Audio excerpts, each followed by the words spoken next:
Well, thank you very much. Thank you. Thank you, Pam, very much. What a job you're doing. And it's a true honor to be with you today.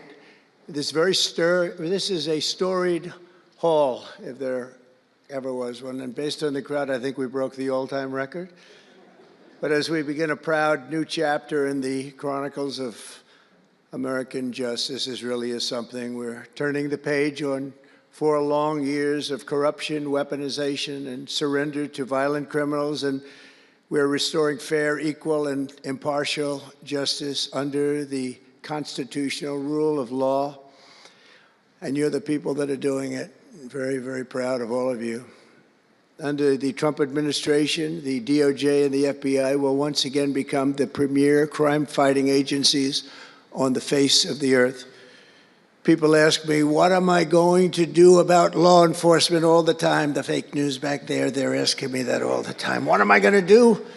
And when are you going to do it? And I answer them by saying I've already done most of it by appointing the people that I've appointed. They're sitting right here. They've done most of it. I don't do it, they do it. Right, Pam? I think, oh, you are so tough, they just don't know yet. Let me begin by congratulating the incredible people who will lead these historic reforms. And we start with somebody that you just saw, Pam Bondi. She's extraordinary, and I've known her very well for a long time.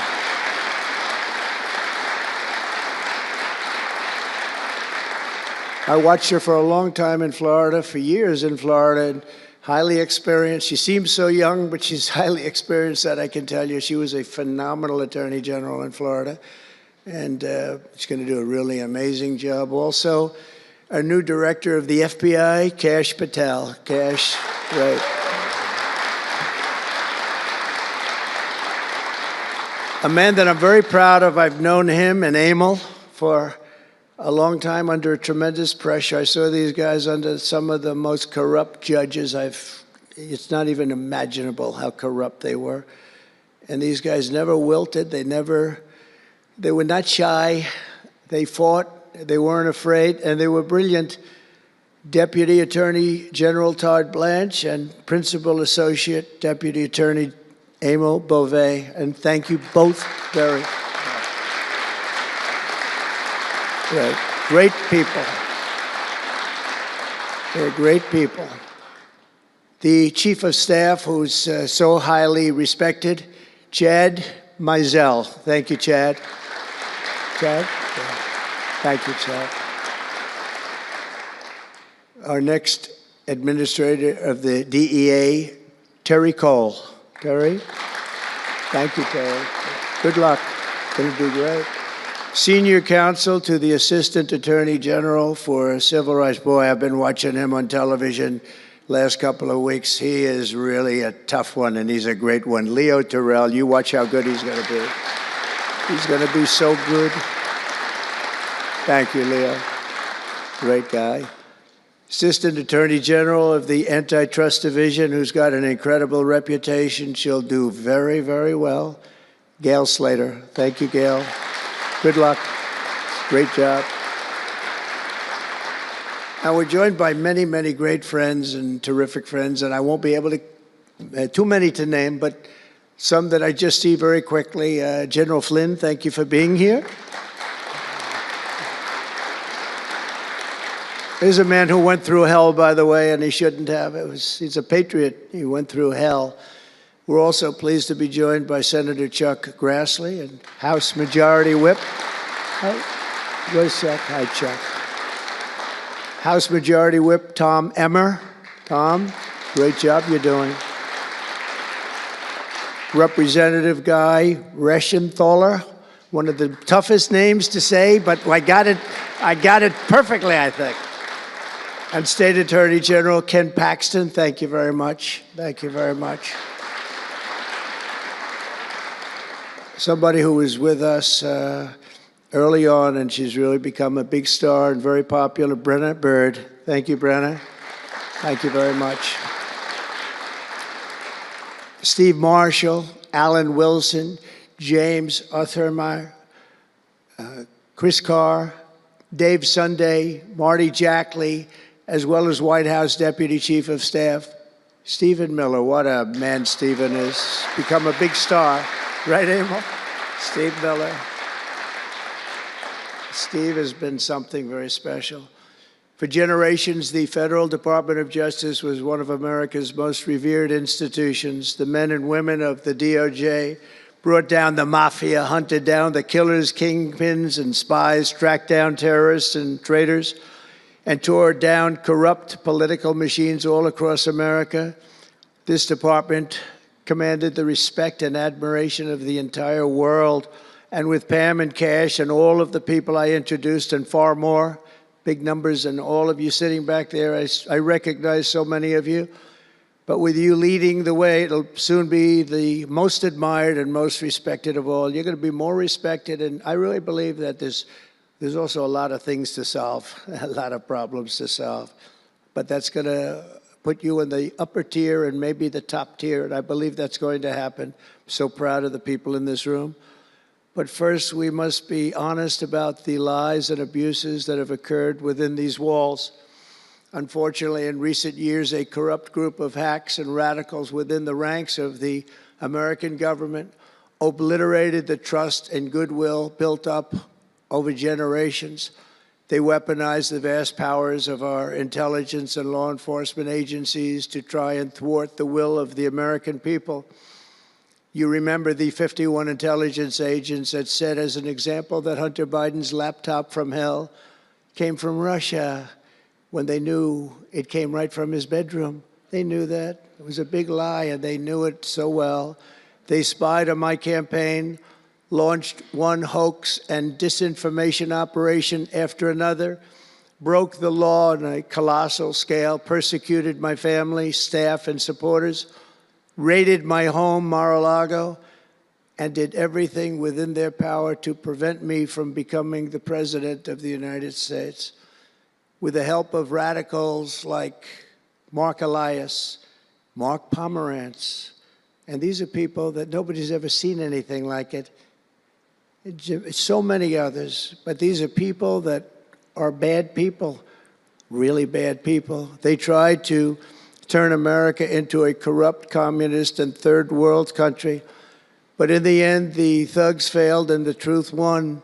Freedom won, justice won, democracy won, and above all, the American people won. There could be no more heinous betrayal of American values than to use the law to terrorize the innocent and reward the wicked.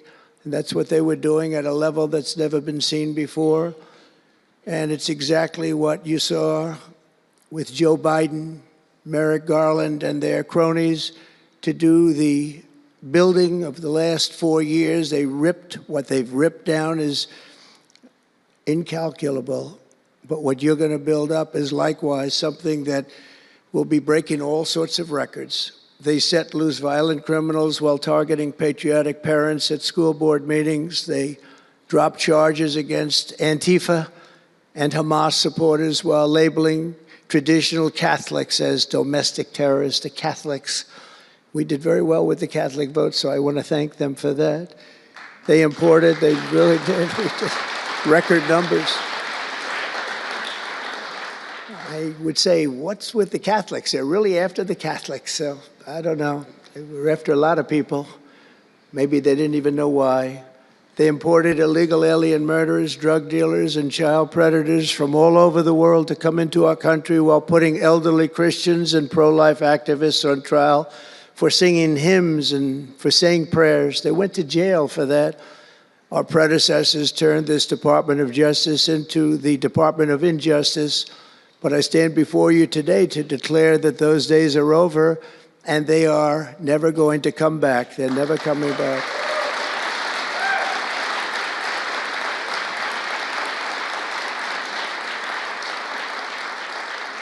So now, as the chief law enforcement officer in our country, I will insist upon and demand full and complete accountability for the wrongs and abuses that have occurred.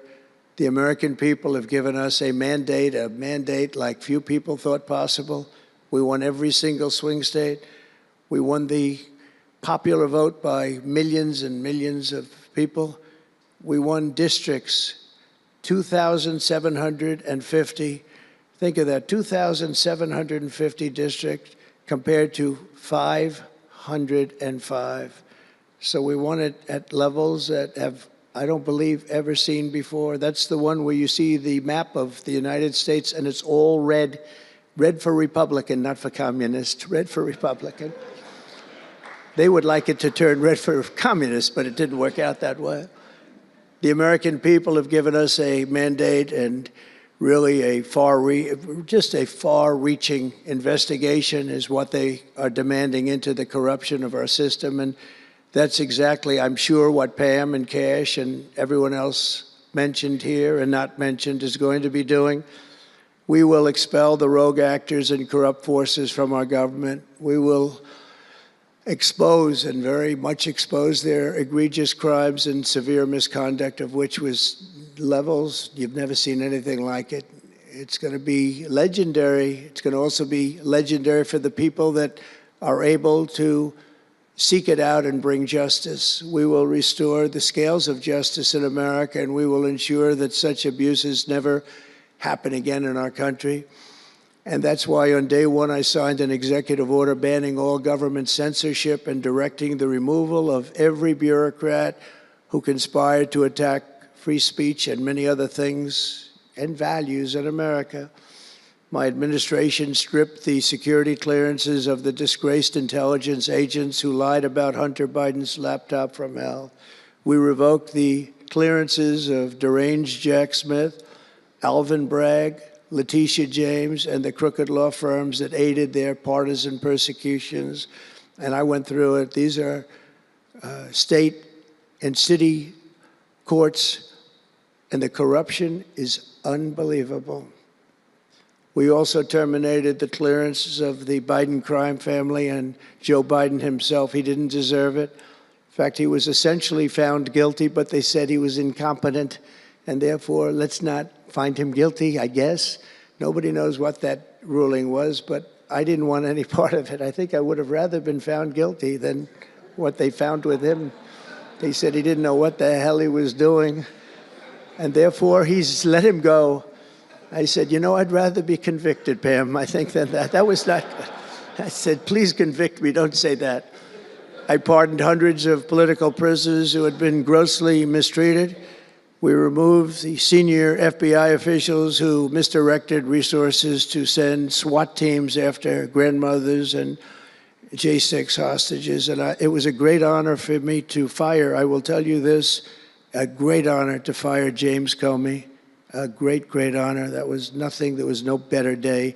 A lot of people said, oh, that's too bad you did that. And they said that's going to be, and you know what? A year later, they said, that actually saved the administration because the level of corrupt things that we learned after that turned out to be that they were doing, in fact, really bad things. He was a terrible person, did terrible things, and persecuted people, and all in the guise of being an angel, but he wasn't an angel. We created a brand new DOJ task force and anti-Christian bias, and under Director Patel, we're getting the FBI agents out of the headquarters in Washington, D.C., and back on the streets in pursuit of dangerous criminals where they belong and where they want to be.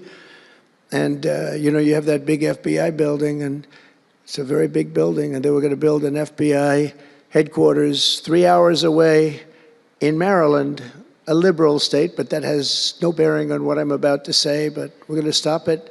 Not going to let that happen. We're going to build another big FBI building right where it is, which would have been the right place because the FBI and the DOJ have to be near each other. You can't that's one thing I did learn from this persecution. The FBI and the DOJ work together. Now, in my case, they work together for bad purposes, but they do. They were always together. So how can you have one that's 3 hours away? But one thing I said to Cash, well, we're going to get a great building built. It's going to be a magnificent building. He said, sir, we don't need that kind of room. I said, what do you mean? He said, I'm just going to take a old Department of Commerce building that's about 25% the size, and that's what I need. We're going to have the best staff that you've ever seen, and that's what I need. It's in a nice location, but I don't need that big building.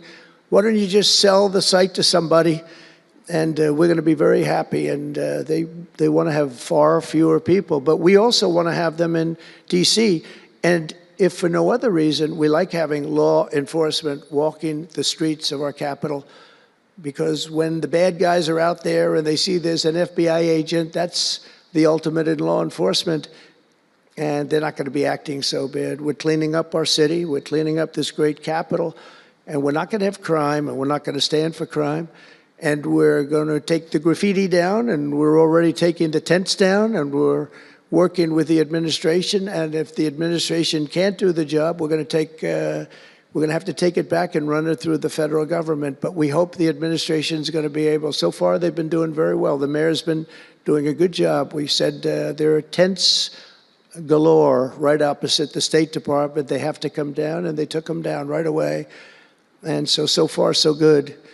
But we want to have a capital that can be the talk of the world. When Prime Minister Modi of India, when the President of France, and all of these people, the head of Prime Minister of United Kingdom, they all came to see me over the last week and a half. And when they come in, I had the route run. I didn't want to have them see tents. I didn't want to have them see graffiti. I didn't want to have them see broken barriers and potholes in the roads, and we had it looking beautiful. And we're going to do that for the city, and we're going to have a crime-free capital. When people come here, they're not going to be mugged or shot or raped. They're going to have a crime-free capital again. It's going to be cleaner and better and safer than it ever was, and it's not going to take us too long. There's a new phenomena that is taking place with these violent, vicious lawyers that we have all over. They play the ref. You know what playing the ref is? Like the great Bobby Knight basketball coach. He'd scream and scream at the ref. He'd scream. I watched it. By the way, I love Bobby Knight because he endorsed me. And having Bobby Knight's endorsement in Indiana was an extremely good thing. A friend of mine said I was running in Indiana at the time. This was early on, 2016.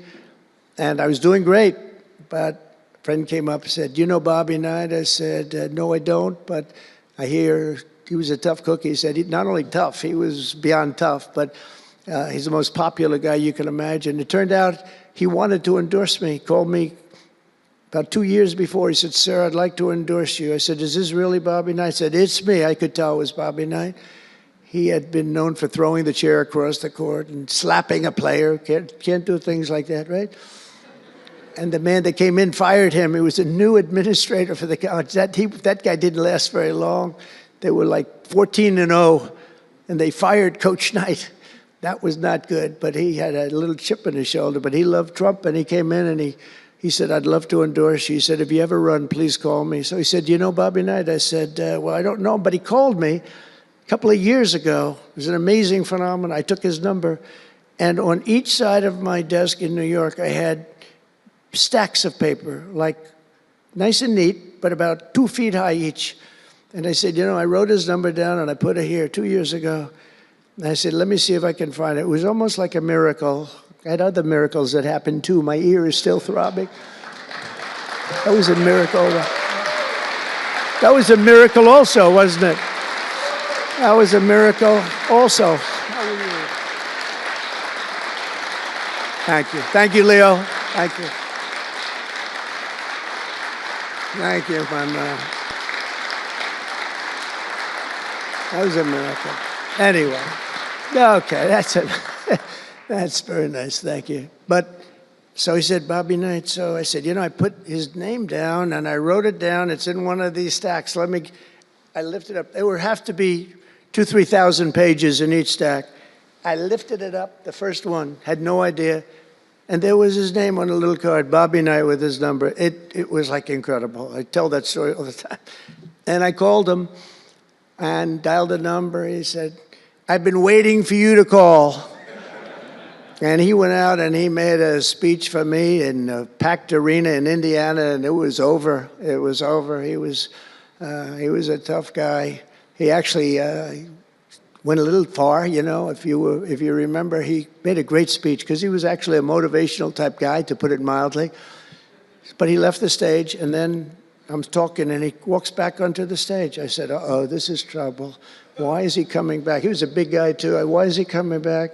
He said, "May I say a few more words?" I said, "Yeah, go ahead, Bobby, say a few more words." A little different. And he said, "And let me tell you something about this guy, Trump. This guy, if he has to, will use the nuclear weapons that we have. He will use he has no fear. He's going to use, and that's the kind of guy. And he walked off the stage. I said, I think I'm in big trouble, Pam. That was not good, but it worked out okay. In the meantime, we won the state in a landslide, and it was great, and it was just an amazing period of time. But this is the most amazing period of time. I think this is more amazing. What's taken place has been more amazing. I think it's more consequential, and if we do the job, one of the big media outlets said what we did was the most consequential election in the last 129 years. Well, if we do the job that we're all capable of doing, I think it's going to prove to be that and then some, and that's what we want to do. We have a real big shot at making this country so great, so great. What happened to our country was so sad. What they've done in 4 years to our country with the borders, with Afghanistan, the most embarrassing period of time, allowing the Russian situation, it was never going to happen with Ukraine. Allowing October 7th to happen would have never happened because under me, Iran was totally broke. They had no money. They weren't giving any money to Hamas or Hezbollah. It was totally broke. But allowing inflation, look at what inflation's done to people, been so devastating. And now you see that, by the way, price of eggs is down 35% in the last week and a half. We're doing a good job. Brooke is doing a good job. Brooke Rollins and everybody. And inflation's down, interest rates are down, gasoline has come down to a level that we haven't seen in a long time. All things that we wanted to do, because then everything else is going to be coming down. We want it to come down. We want bacon to come down, and groceries, a term I used to use. It's sort of an old-fashioned term, but I used to use it on the campaign trail, those last 90 perfect, beautiful days. We just hit it. And I want to thank Susie. You have done a great job. Susie Wiles. Great job, Susie. A big magazine just named her the most powerful woman in the world, and that's okay with me. She is the most powerful woman. You think about it, John, right? The most powerful woman in the world, but she's great. And we had a great 90 days. It was a perfect 90 days, and it was a great result, but we want to put that result to good use by doing a phenomenal job. And I want to tell you that Todd and Emil know this very well. We had an amazing judge in Florida, and her name is Eileen Cannon. And I didn't know her. I still don't know her. I don't believe I ever spoke to her, even during the trial. But I did appoint her, federal judge. And these fake lawyers, these horrible human beings, were hitting her so hard, public relations-wise. They were playing the ref. I don't think it's legal. I don't think it's legal. They might as well go out and just shout it in a courthouse. They were saying she was slow, she wasn't smart, she was totally biased, she loved Trump. I didn't know her, other than I saw her the couple of days that I was in court, and I thought her decorum was amazing. Anything bad they could say, though, they were saying about her, it was whatever they could say bad about a human being, all made up, because actually she was brilliant. She moved quickly. She was the absolute model of what a judge should be, and she was strong and tough. And how do you get them to stop if you're a judge? How do you get them to stop with the playing the ref? Bobby Knight would play the ref. That's why I brought up the Bobby Knight story. He would play the ref. He'd scream at the ref. He'd scream so hard. Oh, boy, it was terrible, actually. And the people would come up, his assistant coaches would come up to play. Coach, don't do that. Don't do it. He said he's not going to change his tune, coach. He called it. He's not changing. I don't care. And he's screaming. That's when he threw the chair. He starts going crazy. And he said, no, he's not going to change this time, but he's going to change for the next play. And sure as hell he did. You know, Bobby, by the way, had the last undefeated team in basketball. And relatively speaking, you know, he had a team. He always had a team. He never had that. Well, he had a couple of great players, obviously, some top NBA players, but very few relatively. He had a team, but he won the national championship 3 times. But he had the last undefeated team in basketball. And he would play the ref, and he would scream at him. He knew exactly what he was doing. They're doing the same thing. They said, no, he's not going to change now, but he's going to change for the next one. That's what he wanted to do. He wanted to scare the hell. They wanted to scare the hell out of the judges, and they do it. And how do you stop it if you're a judge? Because you want to go home, you have a family, you have children, and the New York Times will write whatever these people say, and the Washington Post, and the Wall Street Journal, and MSDNC, and the fake news CNN, and ABC, and CBS, and NBC, and they'll write whatever they say. And what do you do to get rid of it? You convict Trump. All you have to do is be really tough on him and ultimately convict him, and they leave you alone. It's totally illegal what they do. I just hope you can all watch for it, but it's totally illegal. And it was so unfair what they were doing to her. But they do it all the time with judges. But in her case, she was very courageous, and it only made her angry. Wouldn't you say? It just made her angry. She didn't like it. A lot of them say, oh, please don't say that about me. My family, what's my husband going to say? What's my wife going to say, or my kids? Please don't say that. And it had absolutely no impact on her. And the case against me, which was a case, I will not use a bad word. I promised my wife I would never use a bad word, so just a little bad. The case against me was bullshit. And she correctly dismissed it. She correctly, look at Emil, he's looking, that's interesting. But these two guys were warriors. You got a warrior here. You got two warriors, I can tell you that. You got a whole bunch of them. But, and they wouldn't quit. They wouldn't take no for an answer. They just wouldn't quit. These two people right up here, and some others that are involved with it indirectly. And what the lawyers do is they're doing it to the Supreme Court justices, hoping that they'll be overcome by the horrible things they say about them. They say things about Supreme Court justices and judges that are just horrible. They're playing the ref. Remember the way they treated Justice Thomas and Justice Alito and Justice Kavanaugh, Justice Gorsuch. Chief Justice Roberts get treated unbelievably badly, and they're hoping that they can sway them to go along because, again, what do? There's not much they can do about it. You know, they're in a position they can't really fight back really very well. And so what they do is sometimes they get weak. I would say a majority, maybe, of the times. That's why I'm so impressed with Judge Cannon in Florida, how strong she was, how she held up. It actually made her more resolute than anything I've seen. I mean, it was amazing because they were hitting her so hard. It was so sad to watch this.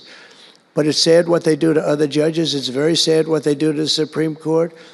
And a lot of the judges that I had, if you look at them, they take tremendous abuse in the New York Times and the Washington Post, all of the different networks. They take such abuse.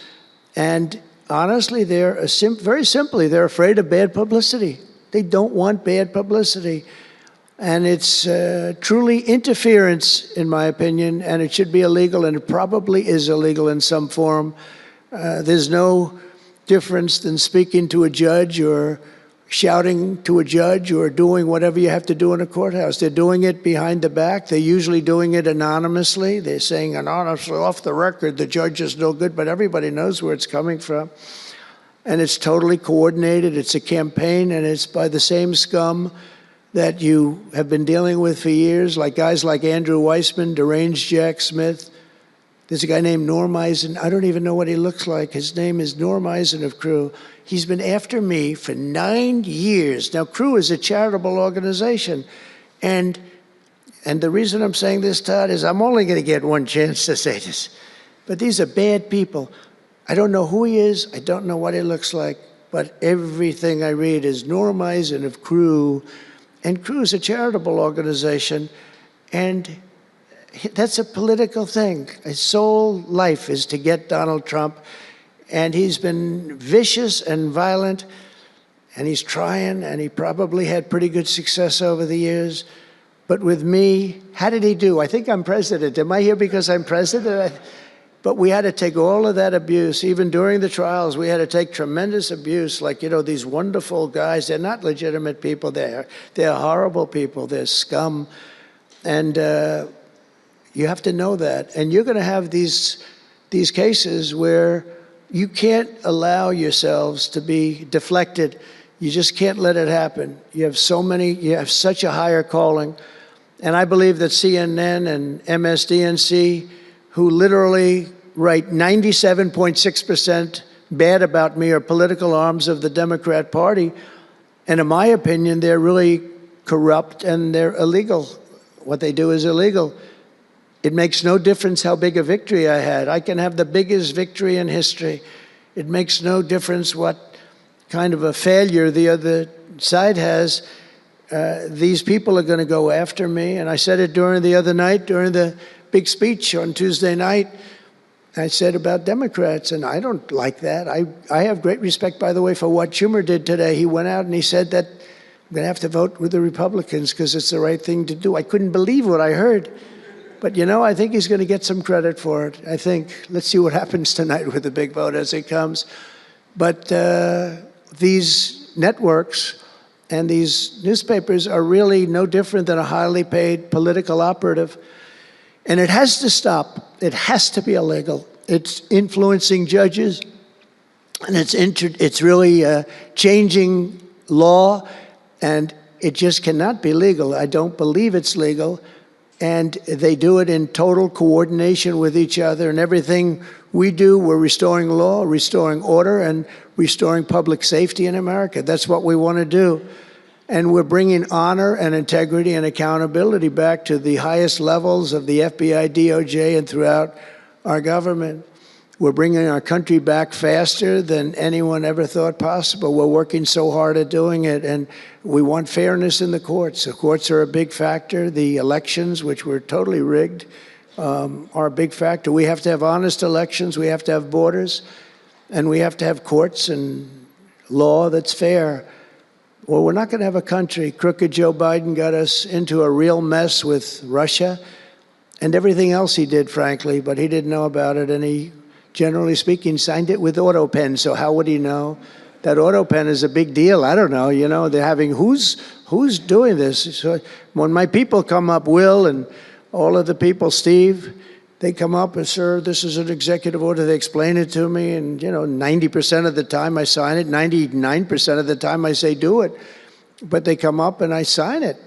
But you don't use auto pen. It's number one, it's disrespectful to the office. Number two, maybe it's not even valid because, who's getting him to sign? He had no idea what the hell he was doing. If he did, all of these bad things wouldn't be happening right now. But we're going to get you back into a great position, and we've already started. They say that we had the most successful first month of presidency. It's not a long time, but it's still a lot. It's like if you're a golfer, sinking a 3-foot putt on the first hole gives you confidence to sink something on the second hole. But if you miss that first putt, you don't like to have the putt on the second hole and the third hole. It could be a very bad experience. It's nice to get that first month, and now we have more than a month. Now we have a month and a half, and it's going really, really well. I can tell you as a little secret, although the cameras are blazing back there, so it's not that much. But I think we're doing well, as you have been hearing about Ukraine. I think we're doing now well with Russia. We're speaking with President Putin. We want to get the war over. Not only have we spent maybe $350 billion to Europe, think of that, $350 billion to $100 billion, and yet we're across the ocean far away, so it shouldn't have been that way, but Biden let that happen too. And we're getting a deal where we're going to get that back, but much more importantly are the lives that we're talking about. On average, 2,000 young people are being killed every single day. Now, they're not from here. They're from nowhere close to here, but they're young people. They're human beings, and they have parents. They have sisters and brothers, the mothers and fathers, the friends and the families and the towns where they grew up. And they're losing, on average, 2,000, even 2,500 a week. And I want to get it stopped. And we've had some very good calls today with Russia. And with Ukraine, they've agreed for a ceasefire if we can get it with Russia. And it's not easy. It's a tough one. But I think we're doing it. And as the Secretary General said yesterday of NATO, a terrific guy, he said without Trump, we wouldn't be talking about it. It would just go on for years, and millions of people have been killed, but millions more people would be killed. And he said it was a great honor. Without me, it would just keep going on. We're looking for the ceasefire now with Russia, and we've had some very good talks about it. We've had some very good responses. And I can tell you that there was a case where there would have been no war if I were president, and it's just 100% would not have happened, would never have happened. I used to speak to President Putin a lot about it. I said, don't do it. Don't do it. I won't tell you what the consequence was. I won't tell you what he said. But if he believed even 5% of what I said, then he would say, I'm not going to do it. And I think he did. But we had a good relationship, and we had a professional relationship, and his respect for this country. And I think we've had some very good results. So, you know, I haven't been able to say that to anybody else. I haven't wanted to say it until just before I came here. I got some pretty good news. So, but we have to see what happens. It's still a long way to go. The fighting is unbelievable. Russia has a large group of Ukrainian soldiers, as we speak, surrounded and in grave danger. They've been able to surround them. They're in grave danger. Biden should have never let this war happen. First of all, you don't want to pick on somebody that's a lot larger than you, even with the money. There's a lot of money that we gave them and a lot of equipment. We make the best military equipment in the world, but even with all of that, it's unbelievable. Right now, you have a lot of Ukrainian soldiers that are encircled and in grave danger, and I've asked them not to kill those soldiers, please, not to kill those soldiers. We don't want them killed. It's such a shame to see what's happened. A thing like that would have never happened. Inflation would have never happened. October 7th would have never happened. Israel, Iran had no money. They were totally broke. Think of it. They had no money to give to anybody. They were totally broke. And within a short period of time, as soon as Biden came in, he took out all the sanctions. In China and everybody else that wasn't buying oil from Iran was buying it at levels that they never spent before. And it was a sad thing. And if you look at Afghanistan, that was probably what got Putin started, because when he looked at how horribly we looked, I think the most embarrassing day, not that we got out because we were getting out. I would have been out faster than them. I was the one that got it down to the right level. But we would have kept Bagram, the big Air Force base. We would have kept it. Right now, China occupies Bagram. And the reason we would have kept it is because they were 1 hour away from where China has and builds its nuclear missiles and weapons. And they gave that up. At the dark of night, they left the lights on, and they left the dogs behind, by the way. A lot of people say, what about all the dogs? They had a lot of dogs, and they left the dogs behind. And what a shame, what a shame. The way we got out, I think it was the most humiliating time in the history of our country. The way it happened, not that we were getting out, because we wanted to get out, but we would have gotten out with dignity and strength. And what a difference a rigged and crooked election had on our country when you think about it. And the people who did this to us should go to jail. They should go to jail. So I just want to say God bless America, because we have to say God bless. We're lucky we're still here, frankly. And this whole thing could lead, I think we have it. I think we have it. But this could lead to World War III very easily. Could very easily lead to World War III, but I think we're in pretty good shape, a lot better than we were before we got involved, that I can tell you. That was heading into World War III territory, and that would have been a war like no other because of nuclear weapons and other types of weapons that people you don't even want to know about. But as many of you do know, well, we're focused on persecuting, and these people were really focused on persecuting Republicans. The last administration presided over the worst increase in violent crime in our country in many, many decades. We had levels of violence and crime, and a lot of it had to do with the illegal immigrants that came in. Remember when I used to complain about it? Because I knew how tough they were, how mean they were. And they said, no, no, people that come into our country are all wonderful people. No, they're not wonderful. These are stone cold killers. These are killers like, they make our killers look nice by comparison. They make our killers look nice. These are rough, tough people with the tattoos all over their face. Historically speaking, I don't want to discriminate against anybody, but historically speaking, they're not going to be the head of any major bank that we know of. These are rough people. These are rough, rough killer people, and they allowed them in by the millions. In major cities like New York, Chicago, and Washington, mothers can't walk their children to the park without fear of being shot or killed or raped or anything.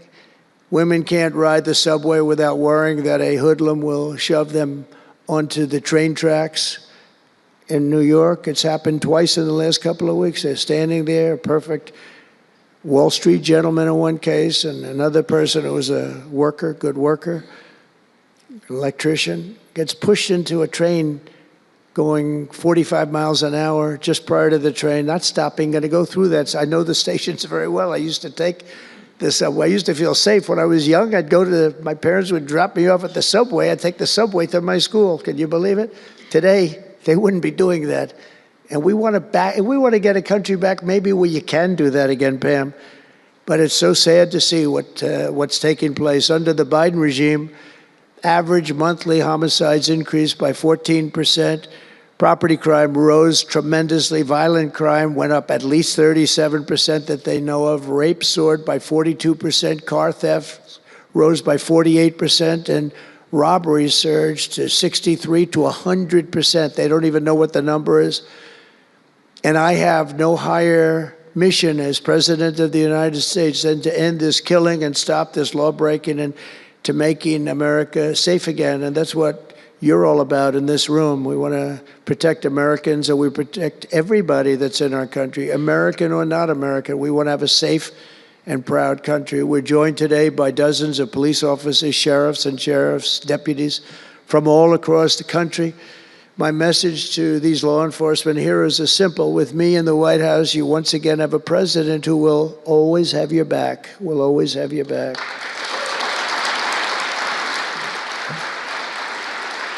Thank you, fellas. Thank you. That's a lot of good-looking people. I will tell you, I feel safe. I'm glad you're in the room. I feel even safer. It's a lot of great people. On day one, I signed an executive order directing Attorney General to ensure that anyone who murders a police officer immediately, with as fast a trial as we can have, gets the death penalty.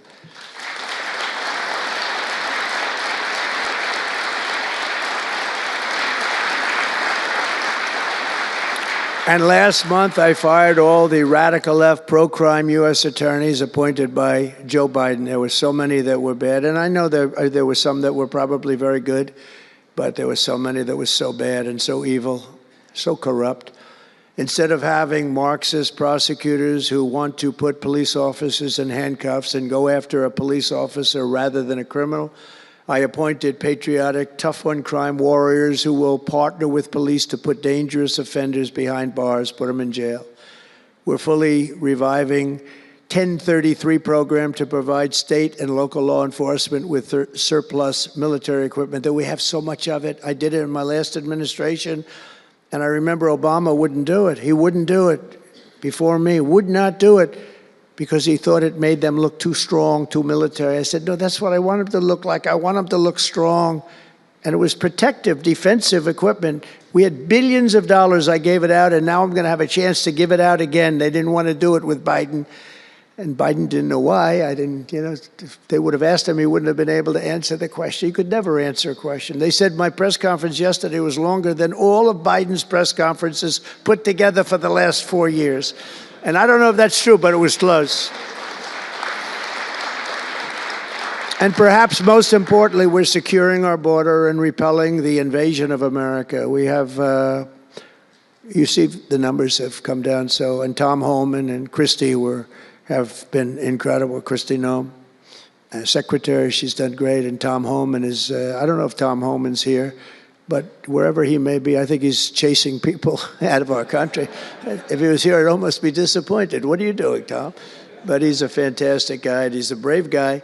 Over the past 4 years, other countries emptied out their prisons and jails, mental institutions, and insane asylums, and sent the killers, drug smugglers, and bloodthirsty inmates from the filthiest dungeons of the world straight into the USA. And open border. We had an open border policy. Anybody could come in, no matter what you were, no matter where you came from, no matter what you looked like, no matter what you were doing, no matter what you did, no matter how many people you murdered, you could come right into our country. We have murderers right now walking the streets.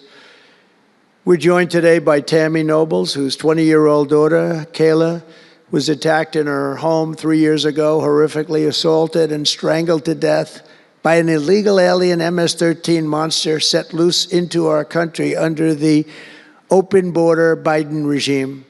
Kayla was one of countless American victims ripped away from their families by the open border policies of that administration. And we're also joined by Kayla's stepfather, Jeremiah, and several other courageous angel families here today. And I'd love you to all just stand up and take a bow, because you are incredible people. Please.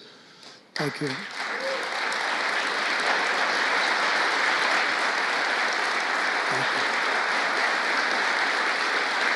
Thank you.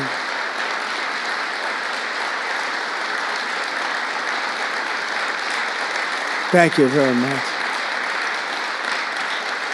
Thank you.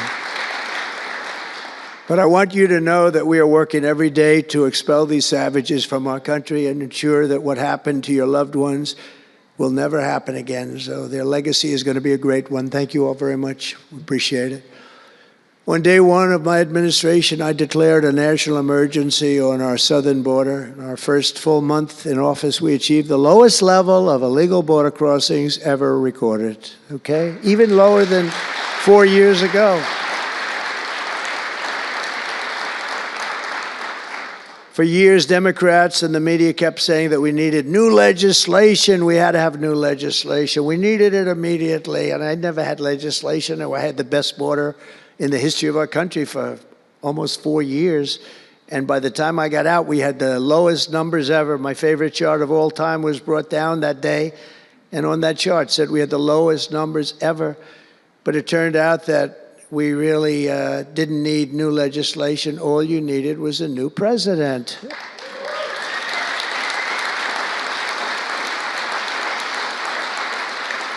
And I said that the other night. That's all you needed was a new president saying, close the borders, because the Border Patrol is unbelievable, ICE is unbelievable, and all of our law enforcement is just incredible. All of you guys are amazing, and the people of our country respect you and they love you, and a lot of times you don't hear that because you have to listen to the fake news back there, but they have great respect for you, so I just want you to know that. And you know, that includes our fire departments too. They don't get spoken about enough. You know, they go into some of the areas I read where they're shooting them off ladders. Can you believe it? They go up to put out a fire, Leo, and they go and they shoot them off a ladder. It's just unbelievable. These firemen and women are incredible. So I want to put them in the same category because they're just incredible. I also like that the fact they voted for me like at 94%. So I have to mention them. I have no choice, right? But the truth is they're phenomenal people. The law enforcement, fire, everybody, they're phenomenal. Basically first responders, because that's what they are. They're first responders. And we're ending the migrant occupation of America. And what we're doing now is we're liberating our cities and our suburbs and our towns. And you see a big difference. I'm getting calls all the time from even leaders of other countries saying, sir, the whole world feels liberated now. It feels like there's a light over America, but there's a light over the whole world. I hear that so much. It's so nice to hear, too. And I feel it. I mean, I feel it. I look at it. I see the polls. I don't know if the polls are right, but they're certainly very good. I'll take them right now. It's amazing what's taken place in such a short period of time, really 6 weeks, but it's longer than that. It's really November 5th. I think that hopefully will go down, if you do your job great, it'll go down as the most important day, one of them at least, in the history of our country. You know, July 4th was pretty, 1776, it was pretty important too. But let's see if we can top it. Can we top it? I don't know. That's a tough one, but we're going to try. But it will be one of the most important days in the history of our country. So I think, and I think everybody in this room wants that to happen. Last month, we officially designated MS-13 and Tren de Aragua. That's the Venezuelan gang, the toughest gang, they say, in the world, and the Mexican drug cartels as foreign terrorist organizations. That's a big deal. Nobody wanted to do that in the past.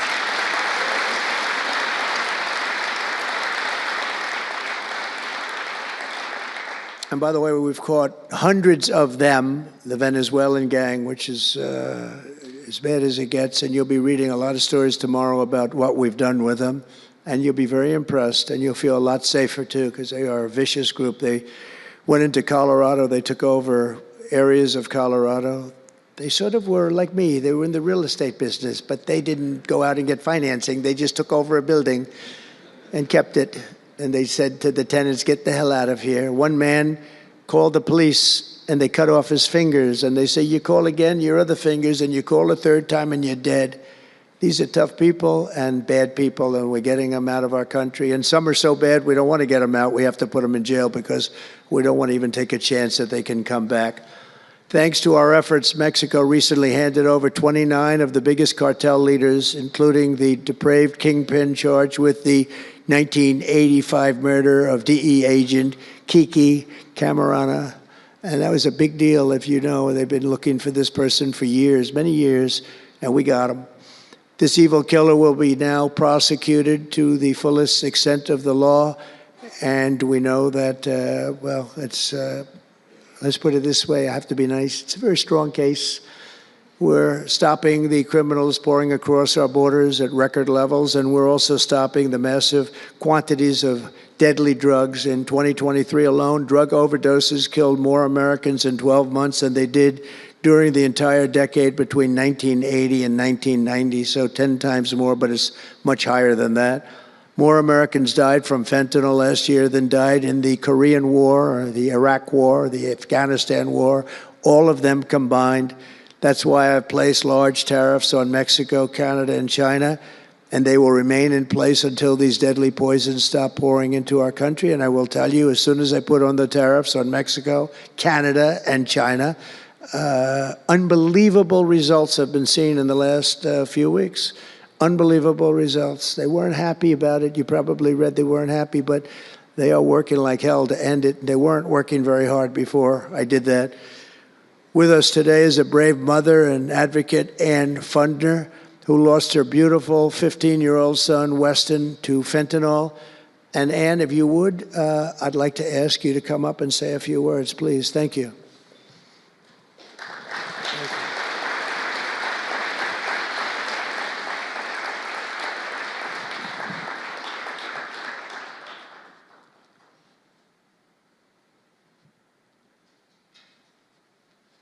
Thank you very much. Thank you, darling. Thank you. You're going to be great. Thank you. Let me put that down a little bit. Thank you. Well, first, I want to say thank you. I think this is the biggest honor of my entire life, being on stage with President Trump. But I want to tell you a little bit about my son, Weston, who absolutely loved President Trump. He had a beautiful Trump 2020 flag hanging in his bedroom, and he had it on the beach one day, and we took a picture, and it became our 2020 Christmas card with the most perfect slogan for President Trump: peace on earth. What would happen in the next 4 years would be devastational to our country and our safety of our children. And in 2022, Weston lost his life, a freshman in high school at the age of 15, from a single pill that took his life. The cartels were allowed to operate on American soil and took hundreds of thousands of American lives. And so we knew there was only one person that could save us from the devastation on our American soil, and that was President Trump. And so in 2024, we did the best thing that we could do to keep America safe again, and we elected President Donald J. Trump. Thank you. Thank you. Thank you.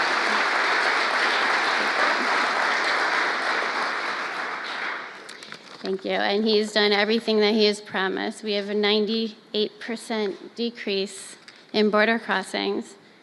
And he has labeled the terrorist cartels terrorist organizations. And he has instilled tariffs because there is no price on human life. And so I feel like I can speak for the entire fentanyl fighting community when I say thank you to President Trump, and thank you to Pam Bondi and everyone out here who is fighting this fight. God bless you. God bless you, President Trump. And God bless America. Thanks. He's up watching you. He's up there watching you. And he's so proud of Mom.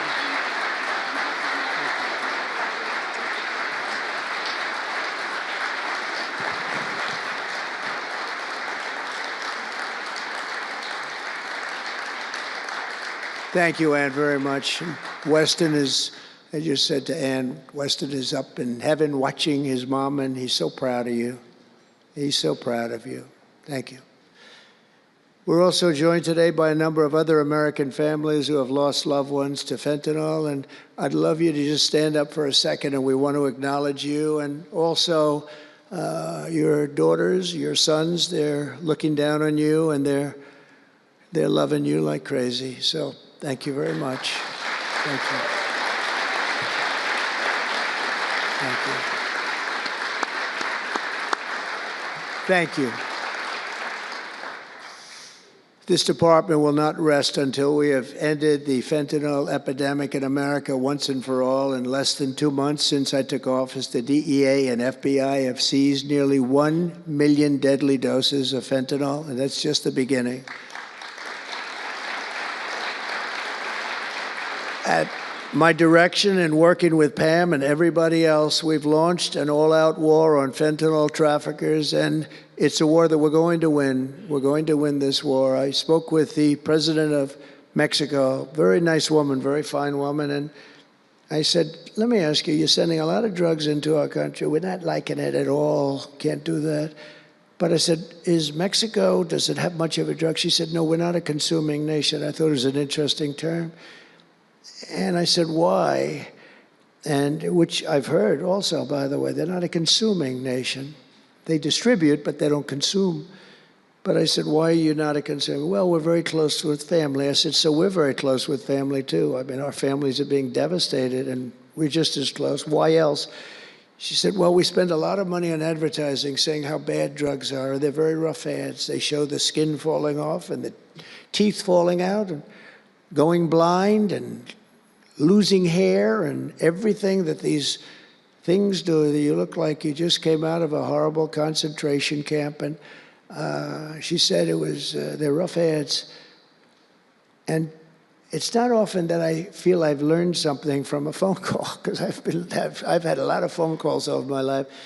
But I realized right then and there what a great idea that is. And we have hired Susie, a great person, who did a lot of our campaign work, and we've come up with an advertising campaign that's, I think, really incredible. More than anything else, it's terrible to watch. Terrible to watch. It's the only way it's going to work.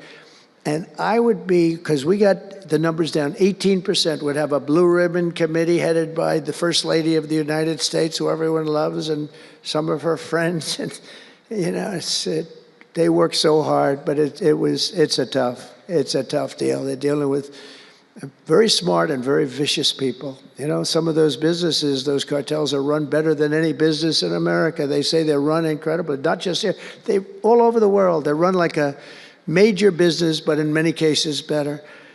And I said, we got it 18% down. Well, 18% is incredible. It's like a record, but when you think of it, it's not very much. And the way you get it down, if you want to get it down to close to 100%, is with the death penalty. But I think maybe America is not ready for that. China has the death penalty. Singapore has the death penalty. Various places have the death penalty. Wherever you have the death penalty, you don't have drugs. But I just don't know if this country is ready for it. So I tell people, and it's always an option, but I don't know. I just don't know if you're ready for it, and that's okay. It's nothing you can do. But what we're going to do is we're doing this campaign And I think we can get it down 50% with this campaign, because when people see all the horrible things that these drugs do to you, we're especially focused on fentanyl. When they see all of the horrible things that happen when you take drugs, how you look, you lose your look. Everyone's vain. They don't want to lose their look. The look is so important. And I think when they see these things, they may say, you know what, I'm going to take a pass.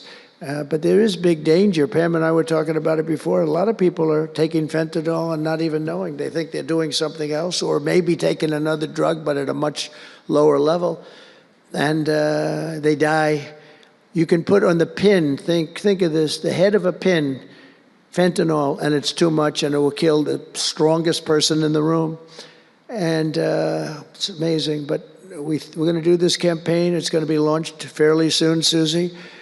And I think it's going to have a big impact. I think if we got it down by another 30, 35 points, and I really believe we can, I think that's an incredible idea. So I thank the President of Mexico, actually. It was a call on tariffs, and we talked about drugs. And she gave me an idea that I think will be very successful, and based on what I saw, it's going to be amazing.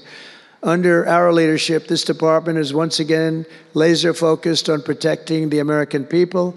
We're defending our borders, our streets, our children, and our good, really God-given, this is God-given rights and liberties once and for all. We're going to defend our country, and we're going to defend our rights. Etched onto the walls of this building are the words English philosopher John Locke said, "Where law ends, tyranny begins." And I see that, and I saw it over the last 4 years when somebody was allowed to attack viciously with this department and the FBI. His political opponent, how did that work out? Didn't work out too well, but it wasn't pleasant. It wasn't pleasant. I was attacked by a political opponent, and probably it helped that I was attacked more than anybody in the history of our country. Alphonse Capone, the great Alphonse Capone, legendary, Scarface, was attacked only a tiny fraction of what Trump was attacked. And maybe it worked out well, I don't know. If I had to give it up, I probably wouldn't, but only because I've gone through it. But I wonder what the difference would be. Maybe they helped get me elected by those margins, the big mandate that we received. But you can't go after your political opponent. Nobody's ever seen anything like it, actually. And hopefully they won't see anything like it. But now, with the return of law and order, the entire world is witnessing the triumph of American justice and American freedom. That's why we're here today, gathered with people that have love for our country. In the coming years, we will revive the storied legacy of this department, and it's happening right now. You can feel it. And rekindle the spirit of the great lawmen and legal lions of the past, Americans like Wyatt Earp, Eliot Ness, Frank Hammer, Rudy Giuliani. Rudy Giuliani had to suffer greatly, greatly. He's the greatest mayor in the history of our country. He had to suffer greatly. Ed Meese, Antonin Scalia, Robert Jackson, and Robert F. Kennedy.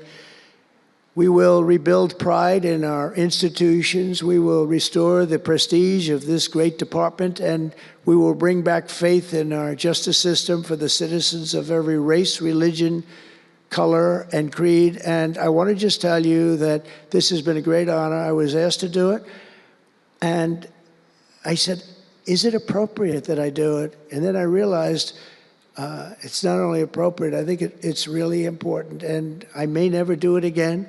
I may never have another chance to do it again, because this is something that I'm leaving to the greatest people I know, the best people, the smartest people, the toughest people I know. And they're going to do an incredible job. And it's an honor for me to have won this election so that I can appoint these people to do their job, and they're going to do it like you have never seen. So I just want to wish all of you good luck. It's going to be an interesting journey. Not going to be easy, but you're going to win. You're going to win, win, win, and fight, fight, fight. And it's going to end up being a tremendous result for this country. So thank you all very much. God bless America. God bless you all. Thank you.